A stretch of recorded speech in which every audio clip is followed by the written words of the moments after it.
ఈ తెలంగాణ నేల లేకపోతే, ఒకవేళ ఇక్కడ కాకపోతే సుద్దాల హనుమంతు పుట్టేవాడా, సుద్దాల హనుమంతు కవిగా పరిణామం చెందేవాడనే ప్రశ్న ఒకసారి వేసుకుంటే 1921 ఆంధ్ర జనసంఘం పుట్టిన కాలం. ఆంధ్ర జనసంఘం ఎందుకోసం పుట్టింది? కేవలం భాష కోసం, మాట కోసం, తెలుగు కోసం పుట్టింది.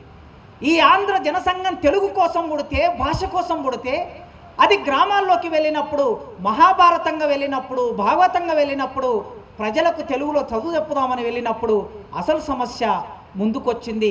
భూమి సమస్య ముందుకొచ్చింది, వెట్టి చాకిరి సమస్య ముందుకొచ్చింది. ఈ సమస్య ముందుకొచ్చినప్పుడు ఆంధ్ర జనసంఘం పరిష్కరించే శక్తి దాని దగ్గర లేదు. లేనప్పుడు అది ఆంధ్ర మహాసభగా మారింది 1930లో. 1930 నాటికి సుద్దాల హనుమంతు గారి వయసు ఎంత ఉండి ఉంటుంది? 20 ఏళ్ళు, నవయౌవనం.